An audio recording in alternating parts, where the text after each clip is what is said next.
You know what I'm saying? So keep acting like a jackass. He gonna keep doing what you're doing. You know what I'm saying? But nah, though, man. What's good, YouTube? It's your boy, Jake Willie Silly, man. A.K.A. Mr. Take It Easy before you end up like Beezy. Make sure y'all follow my Instagram and Twitch, man. In the description down below. Everything you know about your boy, Jay, it's in the description down below. You say, is that my girl? No, it is not. You know what I mean? But nah, though, man. Make sure y'all subscribe to, I said subscribe to the second channel. But we got Michael Penix Jr., the future of the Atlanta Falcons. Okay. You know, Falcons K. You know what I mean? That's one thing I got to say. When it comes to Georgians, I told you, I live in Georgia, and I love Georgia. I'm not going to act like I don't love Georgia. I love Georgia. You feel me? Like, I love Georgia wings. I love their fries. You know what I'm saying? Things of that sort. But when it comes to sports, there's something that they just need to stop talking about. Georgia is a joke when it comes to sports. You know, the Bulldogs, the freaking Hawks, the freaking Braves, the freaking Falcons. They're just a joke. It's like the Georgians don't know they place twin. You know what I mean? Twin. You feel me? I ain't gonna cap. You feel me? And, you know, they really became the ops, bro, because they just delusional. You know what I mean? Michael Penix Jr. is not the future of the Atlanta Falcons. You feel me? They have turned my man Kirk Cousins into something that I've never thought that can happen to Kirk Cousins. You know what I'm saying? Honestly, like, it's crazy. I'm like, Kirk Cousins was just balling in the Minnesota Vikings, and now you just turn my boy into a shell of himself. That's what happens when you play with the Atlanta Falcons. The Atlanta Falcons thought they was good last year because they beat on a team, my team, who they couldn't even score a ball last year against us. They had 2 pick sixes and I don't know how many field goals. They literally suck. You feel me? They beat us, bro, because we had a 3rd string quarterback starting. They beat us with Drew Lock. You feel me? This team is trash. This team is garbage. And this team will never, ever be anything. This team has not made it to the postseason for 8 years. 8 years. They didn't make it with Matt Ryan. They didn't make it with Julio Jones. They're not ever making it. This team is a poverty, and this team is a shell of his own self. He has a cannon, right, attached to his left shoulder. We knew that. It's reflected in those stats. Boy, did it show up on the field, and it was quite a contrast to Kirk Cousins. His ability to just throw to any part of the field was remarkable and is his greatest attribute. Win the award for the 2nd year in a row for weirdest selection, weirdest trade, whatever. The point that I went, what? Like, out of anybody. Challenges with durability all through his college career. But if he can stay healthy and this core can stay healthy, this is a top 10 offense. It's not a top 10 offense. I mean, like I said, they do have Bijan Robinson, but it just all starts from the head coaching position. You know what I'm saying? They just trash head coach, just trash everything. It's like, I feel like the Falcons are literally like cursed.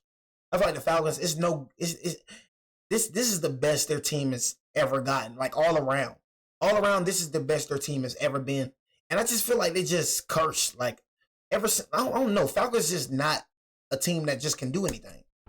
The Atlanta Falcons have made plenty of headlines for the decisions over their recent years, and they're not always positive ones either. Nevertheless, whether the process was brilliant or just completely downright wrong, they can feel vindictive in their decision to bring Michael Penix into the building in the 2024 NFL Draft. The former Washington Husky was an undeniable upgrade over the aging, immobile, and expensive Kirk Cousins, showing off a cannon of an arm and fearless attitude. Now with a loaded offense and much needed upgrades on defense, Penix is set up brilliantly to convert that strong start into a dominant sophomore season. And because of that is exactly why the Atlanta Falcons are a sleeping giant. Oh my God. Now, as we all know, the 2024 season was a pretty mixed bag for Atlanta. The arrival of Kirk Cousins was meant to break the mold of mediocrity in Mercedes-Benz Stadium, and at times things were looking pretty good. Nobody in their right mind would have given Kirk Cousins that major contract, and you still have him on y'all team. You're still suffering that. Like, nobody in their right mind. I was so shocked when you gave Kirk Cousins that massive contract. I could not believe that. I just could not believe that. You know what I'm saying? This nigga just came off an Achilles tour. You just gave this nigga a max contract. I need to know who this nigga agent is immediately. I say immediately. The logic behind the move. You say I have zero ball knowledge when it comes to the Falcons. I don't understand how people say I have zero ball knowledge when I tell the truth. Falcons have not won been to the playoffs in 8 seasons. Am I lying? No, I'm not lying. You know what I mean? The Falcons has no rings. Am I lying? No, I'm not lying. What has the Falcons done for me to call them a great team? Nothing. Simple as that. You know what I'm saying? He wasn't washed. Kirk Cousins was top 5 in passing yards before he had an Achilles tear. You know what I'm saying? Simple as that. You feel me? The Falcons is the reason why Kirk Cousins is a shell of himself. You know what I'm saying? That's why he looks terrible, because of the team he's on. In Minnesota, call like Minnesota, he didn't have that problem. Right when he came to the Falcons, he became a freaking shell of himself.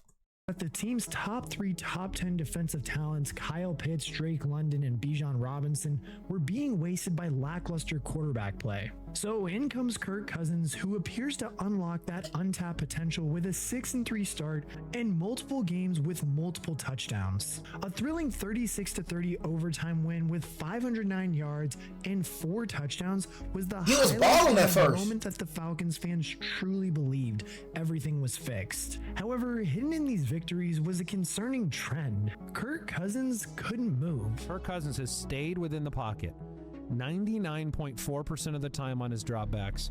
That is the highest in the league. That is the second highest since 2018. He cannot move. You watch the games, he can't move. You think about the plays that define Sam Darnold this year. When you watch him, it's even Caleb Williams' great plays, right? It's escapability. You have to be able to move. Move up, move. Tom Brady didn't move. The rush. He's talking The about. big play to Jefferson last week was an example by Darnold. Shut the freak up. Cousins used to be able to do that. Right now he can't. And he's thrown no touchdowns in 4 games. Now that streak should end.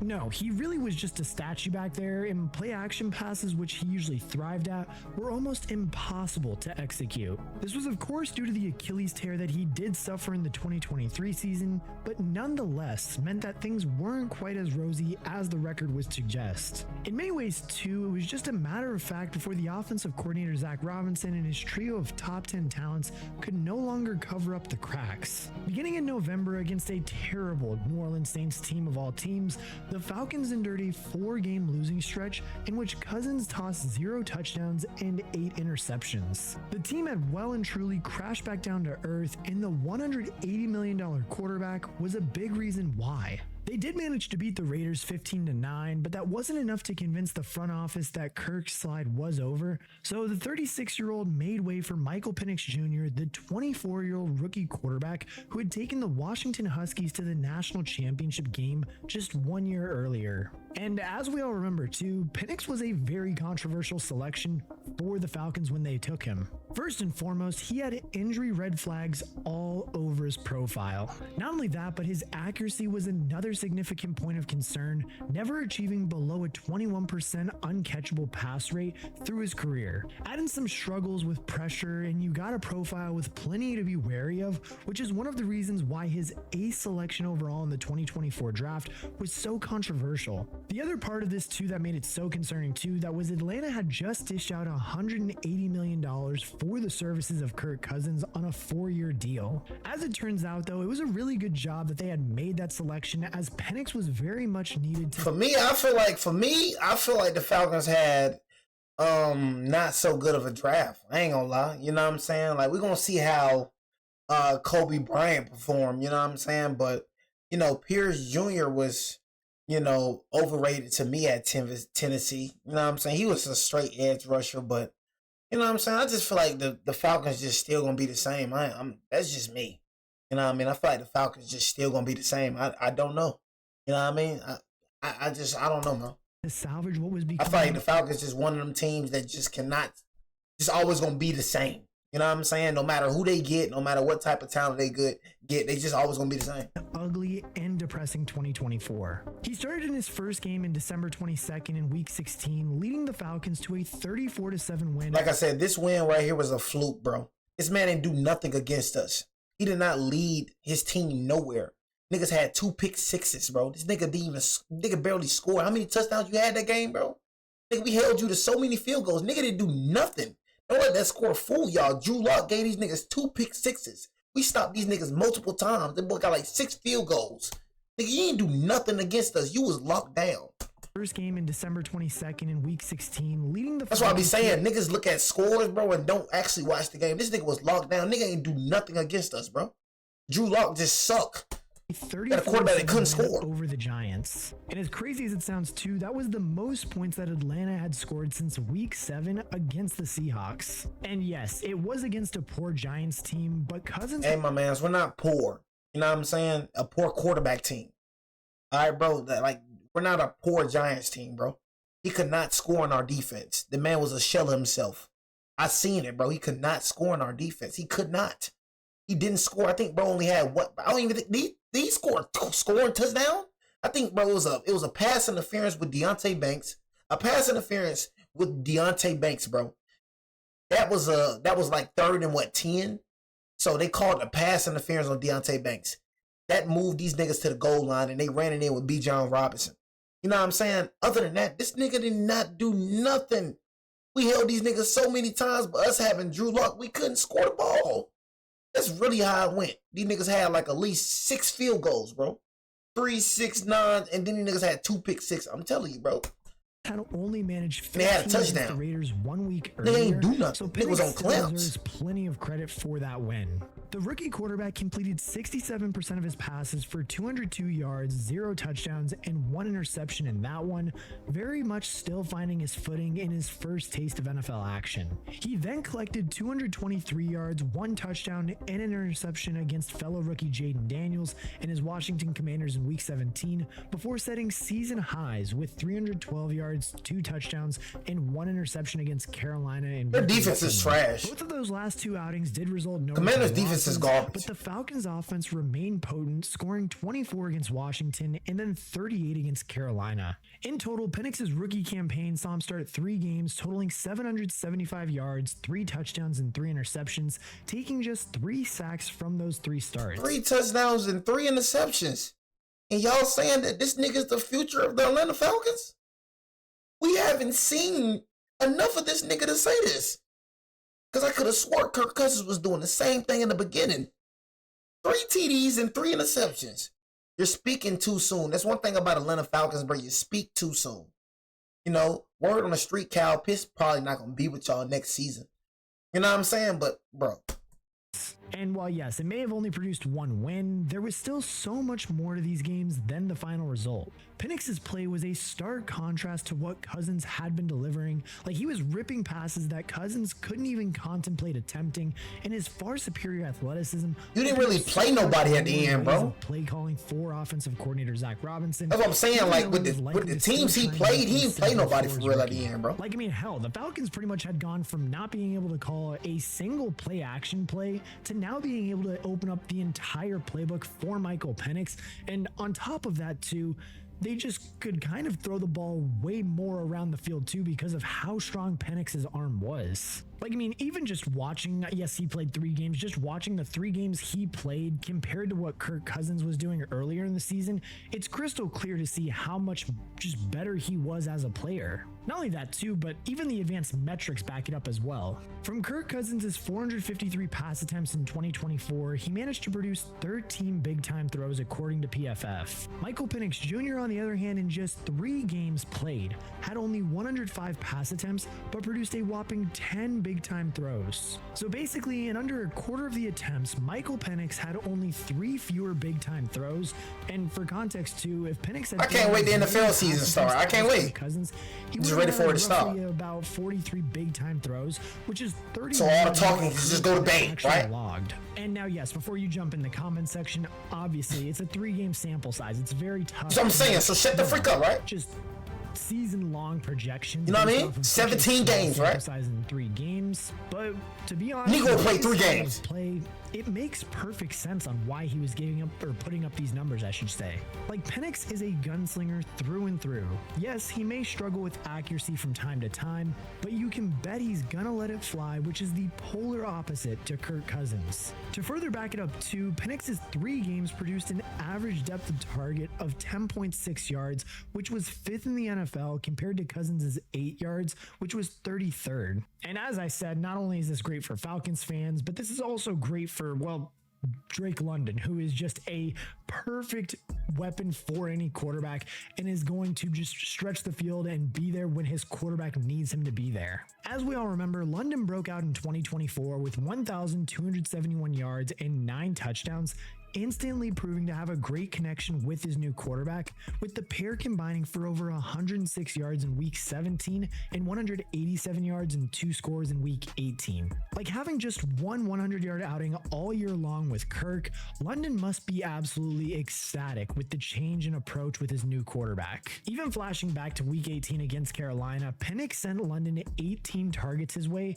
and 13 in the game before that. You can bet your ass he's definitely going to pepper him in 2025, and he should. London is an absolute beast. He moves so well for a 6'4", 215-pound weapon. Yeah, we're going to see. His vast wingspan and good hands are exactly what a slightly wayward quarterback like Penix needs. We're going to see. Leading the receiver room with London Darnell and Mooney, another player who also thrived in 2024. His 992 yards and 5 touchdowns were more than what he achieved in Chicago in 2022 and 2023 combined. And had he not missed the final game of the season, he surely would have notched the second 1,000-yard season of his career. Mooney is that speedy, twitched up, and just very underrated receiver who averaged 15.5 yards per reception in his first season as a Falcon, which puts him inside the top 10 in the NFL for that category. He's going to be another fantastic weapon for Michael Penix Jr., matching up brilliantly with the former Husky skill set. Ray McLeod, Hodge, and undrafted free agent Nick Nash then headlined the rest of the receiving core, with Kyle Pitts sticking around for another year at tight end. I'm telling you, he finna leave, bro. Kyle Pitts finna leave for sure. You know what I'm saying? Just keeping it real with you. Kyle Pitts finna leave, bro. You know what I'm saying? Becoming the highest drafted tight end ever, Pitts has failed to live up to expectations. I'm saying. And take that next step to superstardom now. And yes, I'm telling you, bro. I feel like we say it every single year, but now with the change under center, you know, maybe this year Kyle Pitts will make that jump. Maybe. I hope, because I have him on my dynasty team, on one of my dynasty teams, so please let me know in the comments. But back to it. It's saying this, bro. Like, Mooney stretching the field. It's not Kyle Pitts, bro. It's not Kyle Pitts. It's this Atlanta Falcons team, bro. I'm telling you, bro. Like, it's not Kyle Pitts, bro. Things could be. It's not Kirk Cousins, bro. It's Atlanta Falcons team. I'm telling you. Best running back stable in the NFL. They're like the Cleveland Browns, bro. Can make a strong case as the overall running back one, thriving as both a rusher and a receiver, while Tyler Algier continues to chip in as one of the most dependable and efficient backups in the league. Robinson broke out in style with 1,456 rushing yards and 14 touchdowns at 4. Now I'm not gonna lie. This was a good pickup. I ain't gonna lie. Bijan Robinson, bro, is one of my favorite running backs in the league, bro. Bijan Robinson, I ain't gonna lie, he's definitely nice, bro. I'll keep it G with you, bro. 456 rushing yards. Nigga definitely is a dog. Touchdowns at 4.8 better yards per sign this nigga to an extension when his rookie deal up for sure. 431 yards and 1 score. Appreciate the sub, man. Appreciate the sub. Algier had 1,000 yards as a rookie before collecting 600 yards in 2023 and 2024 behind Bijan. He's the perfect guy to spell Bijan whilst proving more than capable of carrying the load and breaking big plays himself. Both guys should have plenty of room to operate in 2025, with defenses having to account for Penix's big arms and the weapons at his disposal. But of course, both Robinson and Algier are both also very capable of picking up some work in the receiving game as well. All in all, though, the Falcons are just better to have a much better and balanced offense and just much more explosive as well offense in 2025. And yes, especially now that he's going to be starting this year, we're definitely going to have to wait a little bit longer to truly see how Michael Penix's experiment does pan out. But the way things are certainly set up right now, they certainly do seem to be going in the right direction at least. Like, it's clear that the team has immense confidence in their young stud, as was evidenced by their decision to take another dramatic swing in the 2025 draft. Like I said, they already collected Jalen Walker. Shouldn't even resign that nigga. They then gave up a 2026 first round. I feel like you should have got Jahai Campbell. I don't know why y'all. Jalen Walker, he's cool, bro. He ain't make no noise against us. I ain't gonna lie. Jalen Walker did his thing against, you know, these trash teams, but Jahai Campbell is definitely a way better linebacker. That's who I thought y'all was gonna pick up. I'm like, okay, y'all gonna pick up Jahai Campbell. You know what I'm saying? Like, I don't know why y'all picked up this nigga over Jahai Campbell. Having already collected Jalen Walker 15th overall, yeah, I picked up Penix Jr. 2026 first round pick to get back into the first round in 2025 to select James Pierce Jr., another edge rusher at 26th overall. Pick. And trust me, there is no denying it too that the pass rush has been a pressing area of need for Atlanta for years. Pierce now. Jr., he's straight, he cool, bro, but next year's first rounder suggests he's that not there's worth a first lot of round talent, confidence bro. in the building right now that this Not team gonna is cap. finally ready to make a run for a deep playoff run. Elsewhere in the draft too, Xavier Watts was a popular pick by the team in the 3rd round with excellent ball skills and impressive IQ at the position, and another safety in Billy Bowman was selected in the 4th round before offensive tackle Jack Nelson rounded out what was a small draft class in round 7.